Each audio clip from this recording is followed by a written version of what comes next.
Electrical के बारे में हम लोग आप बात कर रहे हैं आज, ठीक है।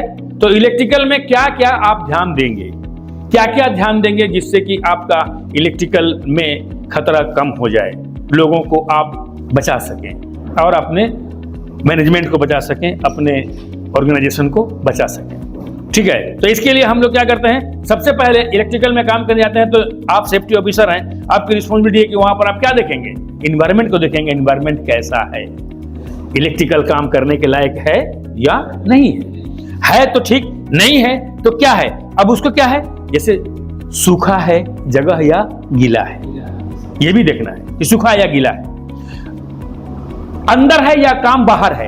काम जो आप करेंगे, अब कोई प्रोजेक्ट का होगा तो बाहर ही होगा, खास तौर पे अगर कोई बिल्डिंग का होगा तो अंदर भी हो सकता है, बाहर भी हो सकता है, तो अंदर है या बाहर है, इसको ध्यान देंगे। खुला हुआ है या बंद है, घिरा हुआ है, यानी कि जैसे बिल्डिंग है, घर है, इस तरह का है, या साइड से बंद है और ऊपर से खुला है, ऐसा भी एरिया होता है। तो एक ये क्या है कि इस तरह का ओपन और क्रैम्प्ड है, लाइट कैसा है, वहां काम करने के लायक लाइट है या नहीं है, लाइट डिम है या अच्छा लाइट है ना। ये सब चीज, जो भी वायर आप ला रहे हैं वो वायर में आउटलेट कितना निकाले हैं आप, कितने आउटलेट के लायक वो वायर है, माने कितने एम्पियर्स का उसमें आप लोड दे सकते हैं और आपने कितना एम्पियर्स लोड आउटलेट किया है, ये भी ध्यान रखना है, ठीक है। और कोई अगर इलेक्ट्रिकल केबल लेके जा रहे हैं आप कहीं से, तो इलेक्ट्रिकल केबल ऐसा जगह से लेके जा रहे हैं जहां पर कि कुछ भी हीट सोर्सेस है, जहां पर कि आपका हीट केबल से इफेक्टेड हो रहा है, केबल इफेक्टेड हो रहा है हीट से, तो उस जगह से आप अपने केबल को ना ले जाएं, ये सब चीज ध्यान दें। आपका केबल का ऊपर का पार्ट जो है आइसोलेशन का, वो कहीं छिलाया हुआ तो नहीं है ना, कटा हुआ तो नहीं है, डैमेजेज नहीं है, loose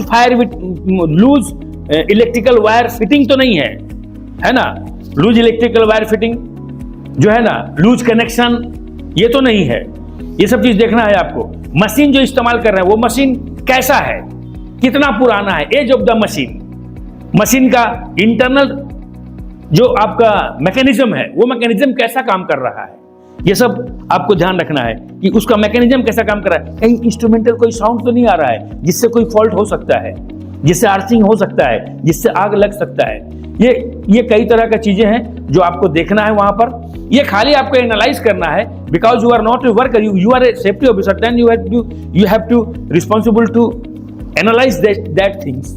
If any faults are present there, you have to take action and you have to rectify that as soon as possible, जितना जल्दी हो सके, ठीक है।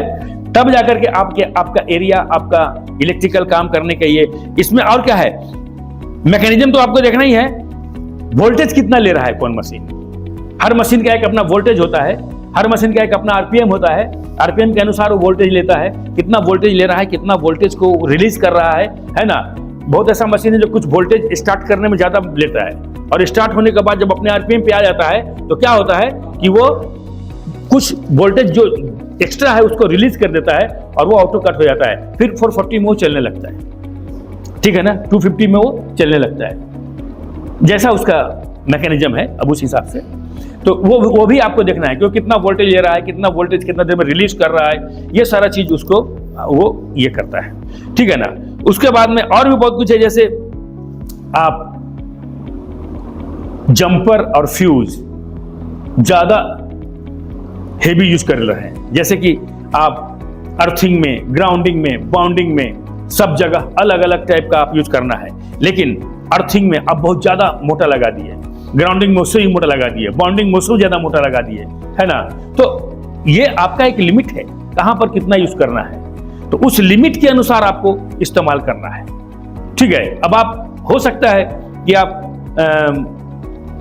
स्टडी करके गए हैं और आपको मालूम है कि यहाँ पर ऐसा ऐसा है और ऐसा ऐसा, कभी कभी कुछ होता है कि कुछ सामान प्रोवाइड टाइम पर नहीं मिला सुपरवाइजर को या वर्कर को, फोरमैन को, तो आप थोड़ा देर के लिए आप उसको रिलीज दे सकते हैं, लेकिन बहुत ज्यादा देर तक रिलीज नहीं दे सकते आप इस सब चीज पर, ठीक है ना। तुरंत एक्शन लेना है आपको, तभी जाकर के आपका एरिया सुरक्षित होगा।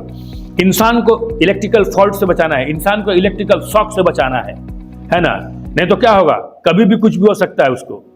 अब जैसे मैंने आपको बता दूं कि 0.5 से 2 मिलियन एम्पेयर करंट आपका अगर आपके बॉडी से जाएगा तो आपका बॉडी में बहुत कुछ खास चेंजिंग नहीं आएगा, या बहुत ज़्यादा आपको दर्द नहीं होगा, या किसी भी तरह का आपको बहुत कुछ ऐसा पता नहीं चलेगा, लेकिन आपको एक लगेगा कि हाँ हमारे अंदर करंट हल्का लगा, ऐसा झंझनाहट भी नहीं होगा। लेकिन 2 से 10 अगर करंट मिलियन एम्पेयर जाता है आपके बॉडी से तो क्या होगा, आपके बॉडी पे जहां से करंट गया है वहां पर झंझनाहट होगा, पूरे बॉडी में झंझनाहट होगा, और आपका कंट्रैक्शन हो सकता है, वहां पर आपका सिकुड़ सकता है, जहां पर टच हुआ है, जहां से रिलीज हो रहा है वहां पर सिकुड़ सकता है। और 10 से 60 अगर मिलियन एम्पेयर आपके बॉडी से करंट जाता है तो आपका हार्ट फाइब्रिलेशन भी हो सकता है।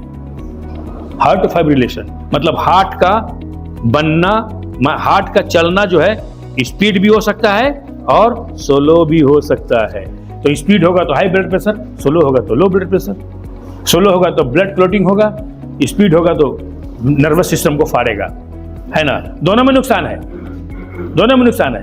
तो ये सब चीज हम लोग इलेक्ट्रिकल में ध्यान रख करके और आगे हम लोग जो काम करते हैं, तो ये सब चीज और भी बहुत कुछ है जो हम लोग को जानना है। जो हम लोग इक्विपमेंट को कैसे चेक करेंगे, वहाँ पर जो आपका पीपीज यूज होगा वो पीपीज कैसा आइसोलेटेड होगा, इंसुलेटेड होगा, है ना, वो सब को भी देखेंगे। तो हम आपको आज खाली ऐसे वर्बली जो एरिया का आप इंस्पेक्शन करेंगे, इस इंस्पेक्शन को करने के लिए मैं बताया हूँ आपको। और इतना आपको जानकारी के लिए जो है इतना जानकारी शायद आपको हो गया होगा। और आप कहीं भी साइट पर जाएं, अगर कल आप चले जाएं साइट पे, तो आप इलेक्ट्रिकल में काम करने के लिए इतना अगर आप प्रिकॉशन ले लें तो आप आसानी से इलेक्ट्रिकल में काम करवा सकते हैं। ठीक है, इसी के साथ जो है आज का जो मैं आपका जो ये टॉपिक है इसको समाप्त करता हूं, और फिर कल इंशाल्लाह इसके दूसरे स्वरूप के बारे में इस पर बात करेंगे। ठीक है। Techno Institute of Technical Training, आपकी उड़ान ही हमारी पहचान है। अगर आप में हुनर है तो ही आपकी कदर है, और युवाओं को हुनरमंद बनाने की हर संभव कोशिश Techno Institute of Technical Training के द्वारा जारी है। तो करिए अपने उज्जवल भविष्य की तैयारी Techno Institute of Technical Training के साथ। इस ट्रेनिंग इंस्टीट्यूट में बहुत सारे शॉर्ट टर्म सर्टिफाइड ट्रेनिंग कराए जाते हैं, जैसे कि PLC and SCADA programming, instrument engineer, instrument technician, electrical engineer, electrical technician, HVAC engineer, HVAC technician, BMS technician, BMS operator, CCTV technician, fire alarm technician, safety officer, NEBOSH, crane, excavator और JCB operator. ये सभी technical courses रोजगार के अवसर प्रदान करते हैं।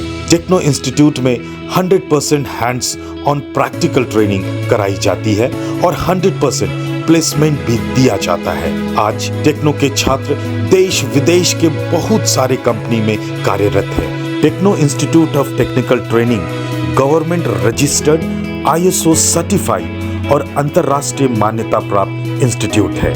हमारे यहाँ smart classroom, qualified faculty, theory and practical class, hostel की सभी सुविधा है, जिससे बच्चे अपने कैरियर की तैयारी शानदार तरीके से करते हैं। हम उचित काउंसलिंग के जरिए युवाओं को मोटिवेट भी करते हैं। तो देर किस बात की, ज्वाइन करें। हमारा पता Techno Institute of Technical Training, Mango, Jamshedpur, Jharkhand.